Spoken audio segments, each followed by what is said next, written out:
Neste vídeo, apresentarei para vocês um resumo sobre a questão da nomenclatura na área da surdez, o que vai te ajudar bastante na forma como você deve tratar o surdo. No segundo momento, discutiremos o capítulo O Surdo do livro Libras, Que Língua é Essa?, da autora Audrey Gesser. Acredito também que este conteúdo vai te ajudar a compreender melhor a cultura surda e, no segundo momento, ter uma melhor aquisição da língua de sinais.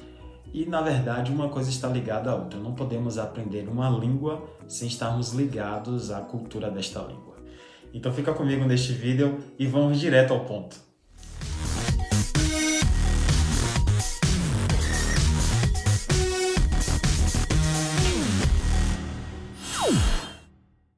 Oi gente, eu sou o João. Esse é o meu sinal na comunidade surda. Sejam todos bem-vindos aqui ao meu canal.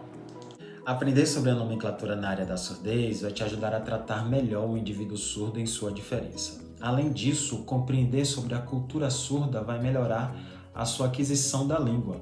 Eu mesmo tive uma aprendizagem, uma fluência melhor na língua de sinais a partir do momento que conheci questões importantes da cultura surda. Inicialmente, sobre a nomenclatura na área da surdez, eu quero deixar com vocês aqui um link disponível, ou aqui em cima, ou então na descrição, eu vou deixar esse link disponível, em que vocês vão ter mais informações mais detalhadas sobre a nomenclatura na área da surdez. Saber, por exemplo, como é que a política acaba influenciando a validação de determinados nomes em que a sociedade acaba adotando para tratar o indivíduo surdo. Então, pessoal, agora resumidamente, eu quero apresentar 3 termos que já foram explicados no vídeo anterior. Vocês podem consultar, né, nesse que está na descrição, aqui embaixo que eu já indiquei para vocês, ou no link aqui em cima.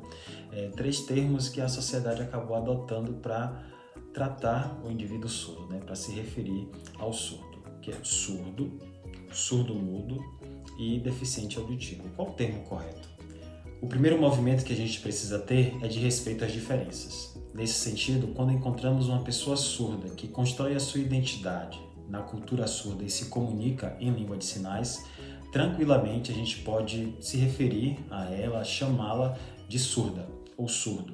Em relação ao termo surdo-mudo, é um termo realmente pejorativo, né? Da ideia de pessoas que não sabem pensar e com isso não sabem, não podem falar.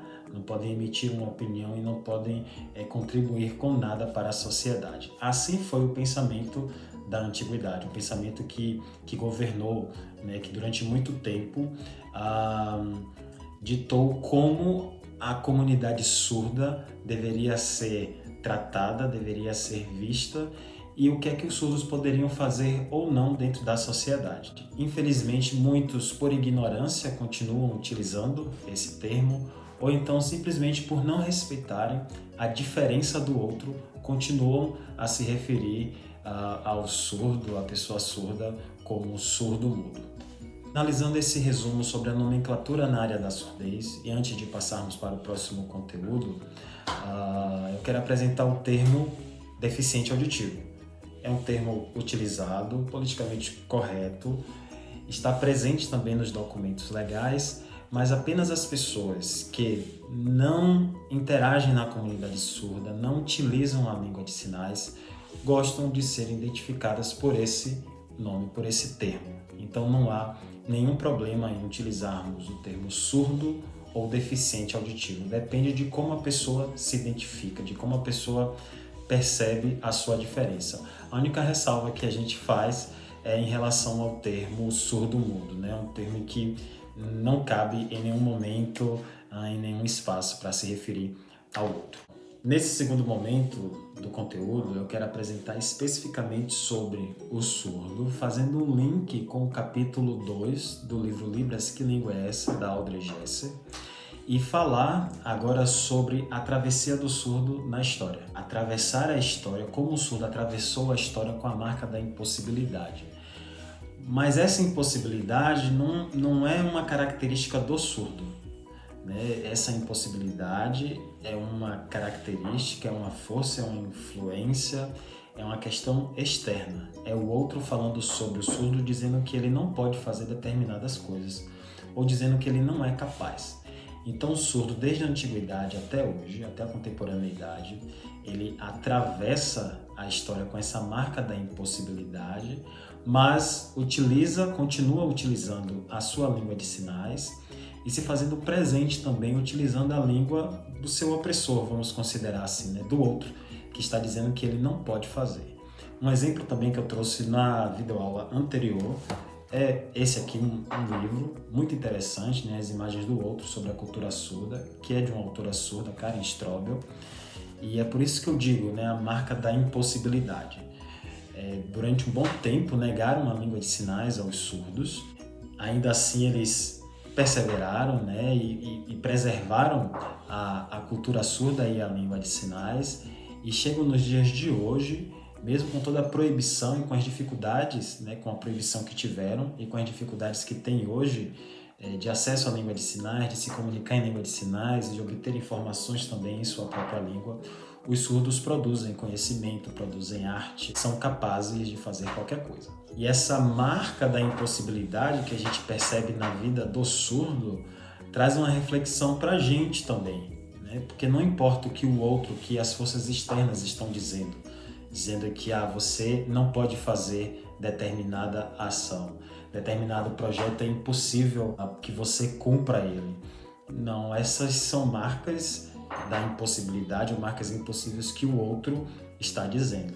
Mas eu, na minha diferença, eu sei que eu posso realizar qualquer coisa, né? Não importa o que os outros estão dizendo. E assim, a comunidade surda, né, em todo o mundo e durante a história preservou a língua de sinais e a sua cultura. Então, o primeiro ponto que eu quero trazer sobre esse tema do capítulo 2 do livro da Audrey Gesser é a questão do intérprete de língua de sinais, que muitos falam que o intérprete é a voz dos surdos.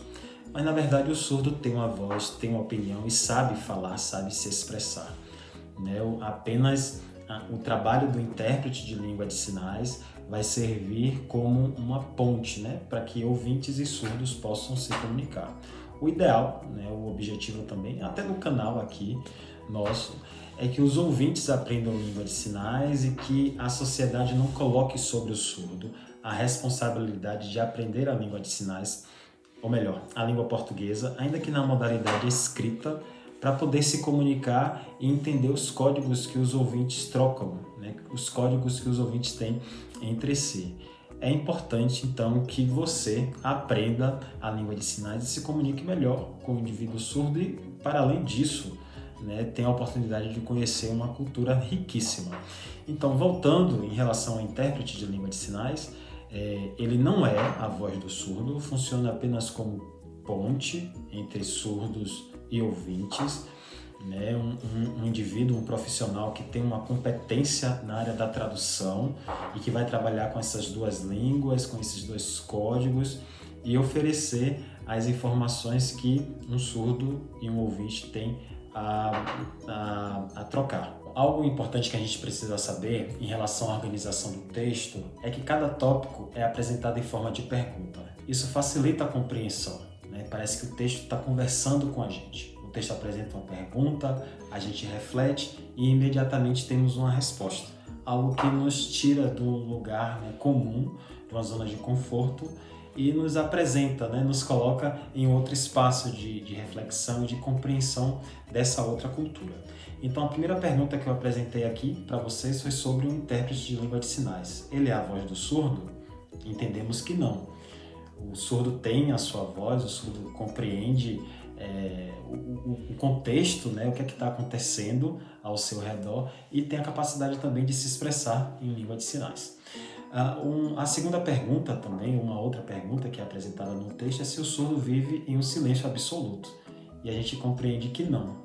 O surdo não vive em um silêncio absoluto. E eu vou mostrar isso para vocês a partir de um exemplo.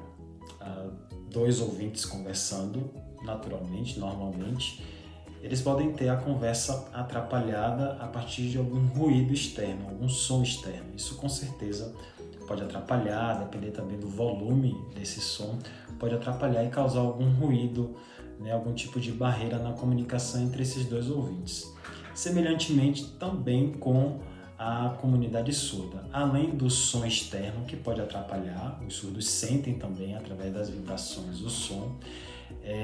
As conversas em língua de sinais, os gestos externos podem também atrapalhar a comunicação entre esses dois indivíduos. Assim como os ouvintes podem perceber um ruído ou sentir algum tipo de dificuldade na compreensão da informação por conta de um som, o surdo também pode sentir dificuldade na percepção de uma informação por conta de gestos que estão acontecendo ao seu redor. Então a gente só precisa mudar também a concepção do que é silêncio, né? Se o silêncio para mim é a ausência de barulho, de algo que possa interromper a minha comunicação, isso também acontece dentro da comunidade surda, né? Essa interrupção na comunicação por conta de um ruído, por conta de alguma coisa que atrapalha a comunicação. Outra pergunta que a autora traz, uma pergunta interessante, é se o surdo precisa ser oralizado para se integrar na sociedade ouvinte. Absolutamente não. O movimento tem que ser contrário. É importante que a sociedade ouvinte, né, tenha um movimento de aprendizagem, né, de querer aprender a língua de sinais. Aí sim fica mais fácil estabelecer a comunicação entre surdos e ouvintes. É um trabalho menos penoso, né, menos difícil para o ouvinte aprender a língua de sinais, uma vez que ele vai perceber a língua de uma maneira muito mais fácil, sem nenhum tipo de bloqueio, do que o indivíduo surdo, né, que primeiro precisa perceber o som a partir de estímulos artificiais para depois reproduzir essa fala e se tornar um indivíduo oralizado. Então, o surdo não precisa de oralização, ele precisa aprender a sua língua, ter acesso à sua língua normalmente, naturalmente, obter informações em sua própria língua, né? Assim como o ouvinte tem direito às informações em sua língua, que aconteça também com o indivíduo surdo. Até aqui fizemos um breve resumo sobre a importância da língua de sinais, principalmente para a comunidade surda, que vê nesse artefato cultural que é a língua de sinais como o único elemento em que eles podem se comunicar, né, de uma maneira plena e natural. Do outro lado, também importante para a comunidade ouvinte, para os ouvintes, que podem acessar a língua de sinais e melhorar a comunicação, a interação com os indivíduos surdos. Mas a autora também traz outra pergunta, né, que cabe e que é bom para a gente aqui refletir. Ela pergunta se o surdo tem uma identidade e uma cultura próprias. E sim, né, a própria questão da forma como o surdo compreende e vê o mundo vai formar uma cultura diferente, e essa interação dos indivíduos dessa cultura vai formar também identidades, né? Não é apenas uma identidade, você não vai perceber o surdo apenas como um surdo. Ele é um surdo negro, é um surdo do sexo masculino, uma surda, né, do sexo feminino. Tem as questões da sexualidade também, as questões religiosas dentro da comunidade surda, surdos de outros países, surdos de determinadas classes sociais. Então tem diversas identidades dentro da cultura surda e que é importante também a gente perceber isso e saber como interagir melhor, como lidar melhor com cada uma dessas identidades e não deixar o surdo apenas em uma esfera, né? Apenas em um espaço, dizer que ele é apenas surdo sem considerar as outras subjetividades, as outras identidades presentes também na comunidade surda. Outra indagação interessante que a autora traz para a gente é a seguinte: o surdo não fala porque não ouve?